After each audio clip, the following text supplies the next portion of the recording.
I'm 86 years old, and if I could turn back time, I would never have moved into a nursing home. It may sound harsh, but it's the truth.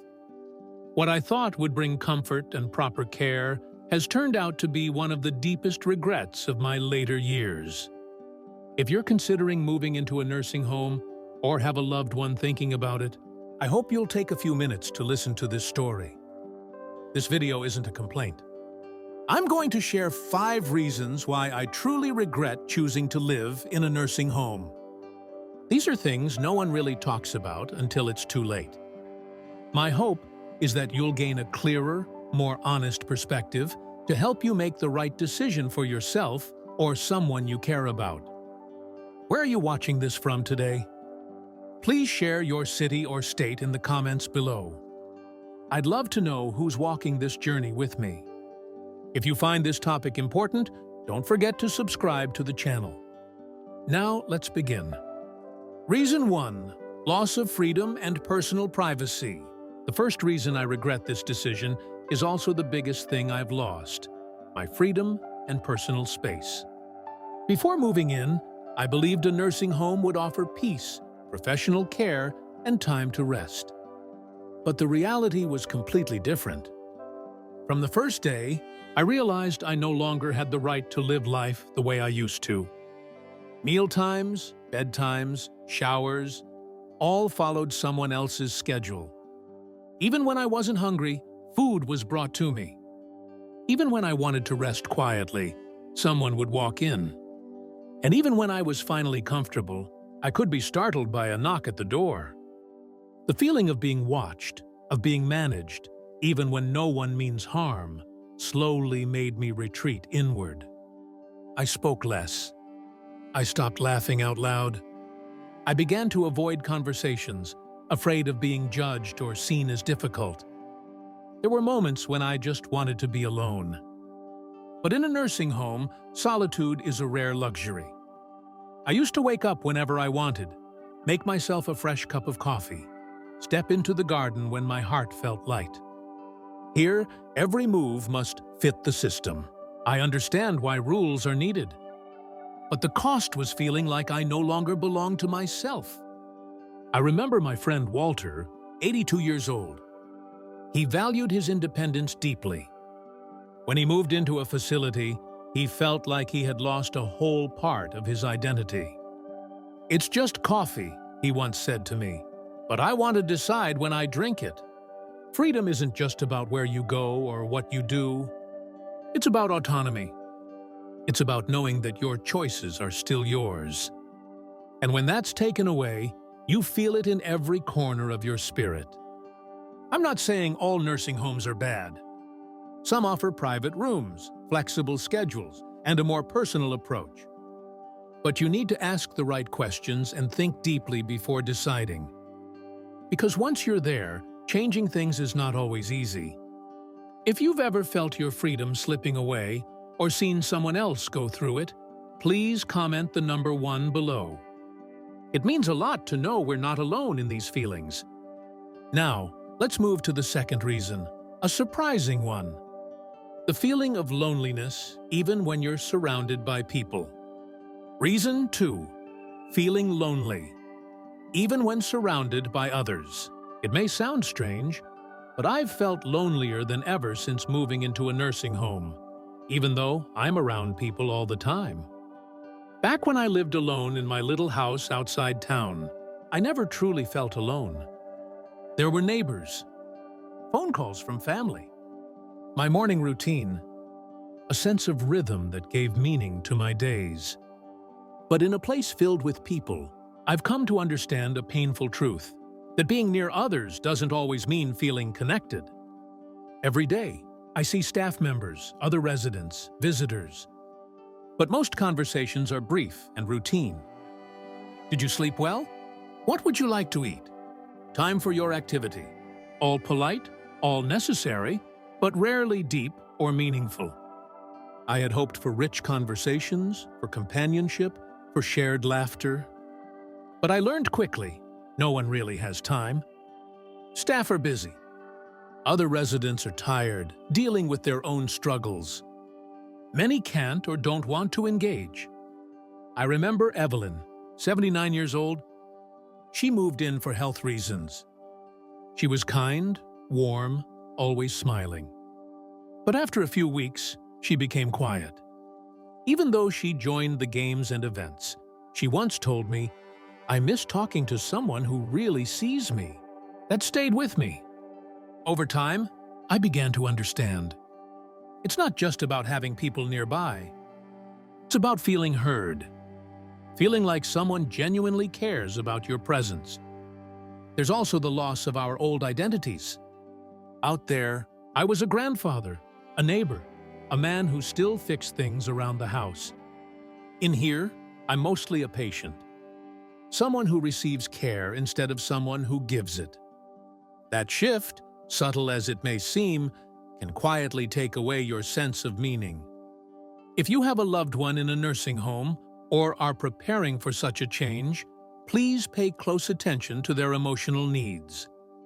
Don't just look at the activity board or the schedule. Ask them, do you feel seen? Do you feel connected? If you've ever felt that quiet loneliness, even with people around, comment the number 2 below. Knowing someone else understands can lift the heaviness just a little. Next, I'll talk about something even more personal, the loss of control over our own decisions. Let's continue to the third reason. Reason 3, loss of autonomy and independence. I spent my whole life with a quiet pride. I could take care of myself. From little things like choosing my clothes in the morning to deciding when to take a walk or what to eat for dinner. But after moving into the nursing home, I slowly lost the ability to control even those simple parts of my life. At first, I tried to adjust. I told myself, "You're still strong. You'll hold on to your old habits." But day by day, things slipped further away. Even the smallest decisions were no longer mine to make. Wake-up time, medication time, shower schedules. Everything was decided for me. And as those little freedoms disappeared, so did pieces of my dignity. I remember one morning clearly. I had trouble sleeping the night before and just wanted to stay in bed a bit longer.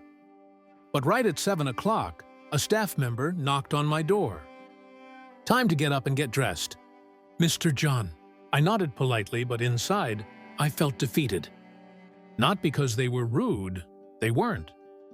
But because I wasn't the one in charge of my own day anymore. I saw that same feeling in my neighbor, Frank, 80 years old, used to be a teacher. Frank loved gardening. But the nursing home had no space for him to plant anything. He'd still wake up early, but he stopped talking about his flowers. When I asked him how he was doing, he smiled faintly and said, "I wake up, but there's nothing to wake up for." Independence isn't always about doing everything by yourself. Sometimes it's just having the power to decide how your day will unfold. When that power is taken, something inside begins to dim. And then there's the awkwardness of asking for help. Even for simple things like getting dressed or using the restroom. For people who've spent a lifetime being self-reliant, this can feel like a blow to their self-worth.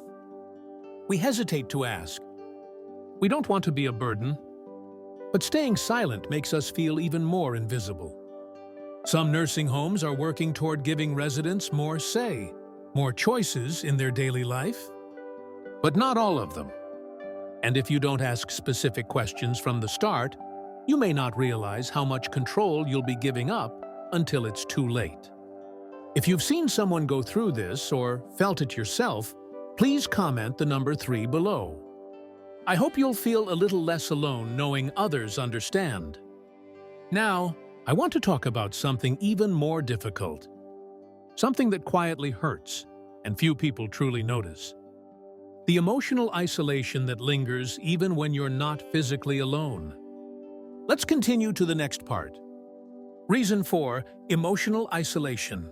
Even when you're not alone, there's a kind of loneliness that doesn't come from being by yourself. It comes from not feeling truly connected. I used to think that moving into a nursing home meant I'd have more people to talk to, more activity, more community. But the truth is, I've never felt more invisible. Every day, I'm surrounded by people, staff members, other residents, occasional visitors. But most of the conversations are short and shallow. How are you today? Ready for your meds? Let's go to lunch. Necessary words but lacking warmth. I hoped for real companionship. For someone who'd sit down and want to know who I am, not just what I need. But those moments rarely come. Everyone's busy. Many residents are dealing with illness or fatigue. Even those who want to talk sometimes don't have the energy. I remember Martha, the lady who lived next door. She was 78, full of life when she arrived. She used to love painting and writing poetry. But after a few months, she stayed in her room most days. One afternoon, I asked if she was doing okay. She smiled weakly and said, "I feel like I'm fading, like no one sees me anymore." And I understood exactly what she meant.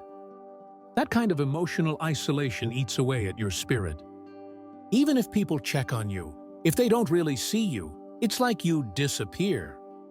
Worse yet, you lose the ties to your old world. The friends who knew your stories. The familiar street where you used to wave at the mailman. Here, you're not just moving houses, you're leaving a part of yourself behind.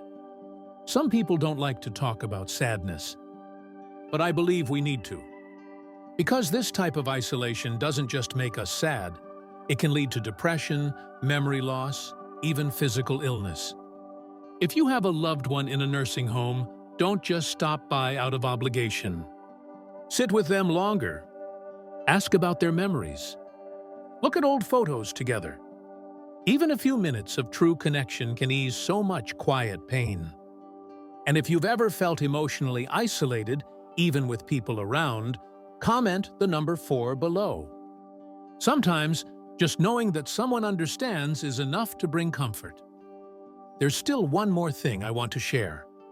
Something that affects everything else we've talked about. The hidden consequences of losing the power to direct your own life. Let's move to the final part. Reason 5. The hidden consequences of losing control. When I moved into a nursing home, I thought I was giving up just a little bit of control in exchange for more safety. But I came to realize, losing autonomy doesn't just mean giving up your schedule. It means giving up the sense that you're still living your own life. At first, I told myself I could adjust. I would still hold on to what mattered, my routines, my habits. But bit by bit, those habits faded. I no longer chose when to wake up, what to eat, or how to spend my time. Even my quiet moments were filled with someone else's decisions. And with every choice taken from me, a part of my identity slipped away too. I remember my friend Leonard, 82 years old, once an engineer. He loved starting his day early with coffee and the newspaper. But the facility didn't serve coffee until after 8, and no one brought newspapers to his room. He pushed back at first. Then he gave up. "I don't even look forward to mornings anymore," he told me one day. I saw this again and again. People lost interest in things they once loved. Some stopped joining therapy. Some stopped eating full meals. Not because of illness, but because they no longer felt like they mattered.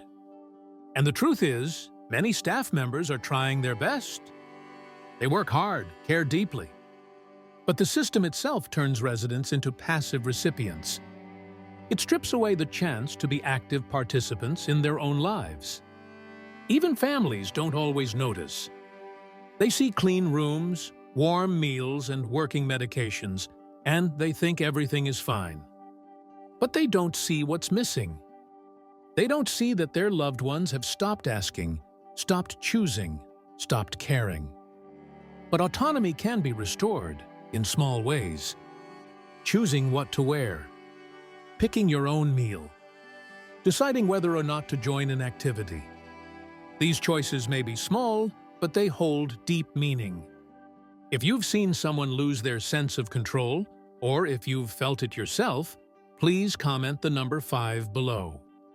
Your story, your voice, could remind someone else that they're not alone. And now, I want to close this video with a message from the heart. Let's move into the final thoughts. Conclusion. Looking back, the 5 reasons I regret moving into a nursing home aren't about meals or bedding or medicine schedules. They're about something more invisible. The quiet loss of freedom. The fading of real connection. The feeling that you're no longer seen as a whole person. I don't deny that nursing homes can offer important care. Many do an excellent job of meeting physical needs. But safety and medical support alone are not enough. A life worth living still requires choice, community, and a deep sense of respect. If you're thinking about this decision, for yourself or for someone you love, I hope you'll take the time to ask more questions. Not just about facilities, but about the experience. Will they still have a say in how they live? Will they feel heard? Will they feel human? This video isn't meant to frighten anyone or make anyone feel guilty. It's meant to open your eyes and prepare your heart. Because in old age, what we need most is not for others to do everything for us. We just need the chance to still be ourselves. If this video meant something to you, please leave a comment. Share your thoughts, or simply the number that resonated with you most. Your words matter. Your presence matters. And if you'd like to keep hearing stories like this, stories that are honest, human, and full of hope, please subscribe to the channel. Thank you for being here. I'll see you in the next video.